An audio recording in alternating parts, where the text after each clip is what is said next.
వెనిజులాతో పాటు జపాన్లను భారీ భూకంపాలు బీభత్సాన్ని సృష్టించాయి. వెనిజులాతో నిమిషాల వ్యవధిలోనే 2 భారీ భూకంపాలు సంభవించాయి. భూకంపం ధాటికి రాజధాని కారాకాస్లో పలు ఇళ్లు, బహుళ అంతస్తుల భవనాలు కుప్పకూలాయి. ప్రాణభయంతో ప్రజలు బయటకు పరుగులు తీశారు. దీని తీవ్రత రిక్టార్ స్కేల్పై 7.1గా నమోదయ్యింది. ఈ భూకంప కేంద్రం కెరేబియన్ తీరంలోని మెరోన్ పట్టణానికి పశ్చిమాన కేంద్రీకృతమైంది.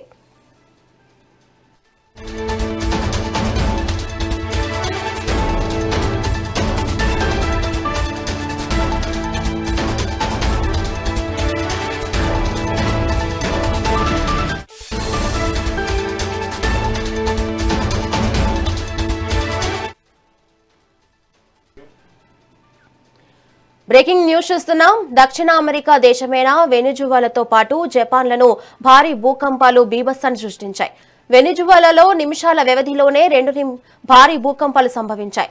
భూకంపం ధాటికి రాజధాని కారాకాస్లో పలు ఇళ్లు, బహుళ అంతస్తుల భవనాలు కుప్పకూలాయి. ప్రాణభయంతో ప్రజలు బయటకు పరుగులు తీశారు. దీని తీవ్రత రిక్టార్ స్కేలుపై 7.1గా నమోదైంది. ఈ భూకంప కేంద్రం కెరేబియన్ తీరంలోని మెరోన్ పట్టణానికి పశ్చిమాన కేంద్రీకృతమైంది. రాజధాని కారాకస్ కు సుమారు 168 కిలోమీటర్ల దూరంలో ఉండగా భూకంపం 22 కిలోమీటర్ల లోతులో ఏర్పడింది. మొదటి భూకంపం సంభవించిన కేవలం 1 నిమిషం తర్వాత మరింత శక్తివంతమైన రెండో భూకంపం చోటు చేసుకుంది.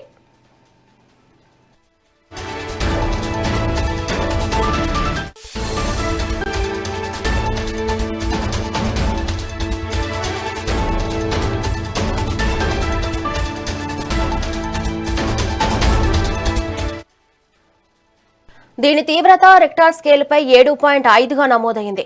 2 భూకంప కేంద్ర మెరోస్కు నైరుతి దిశలో 16 కిలోమీటర్ల దూరంలో, భూమికి 10 కిలోమీటర్ల లోతులో ఉన్నట్లు అధికారులు తెలిపారు. గత 100 ఏళ్లలో వెనిజులాను తాకిన అత్యంత శక్తివంతమైన భూకంపాల్లో ఇవి ఒకటిగా భూకంప నిపుణులు తెలిపారు.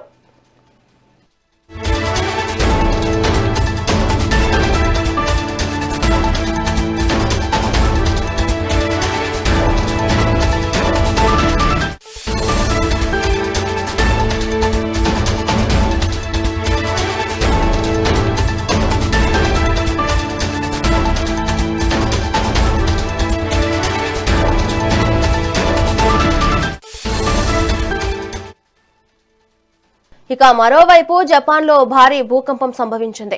ఇటీవలే తీర ప్రాంతాన్ని కేంద్రంగా చేసుకుని సంభవించిన ఈ భూకంపం రిక్టార్ స్కేలుపై 7 తీవ్రతగా నమోదైంది.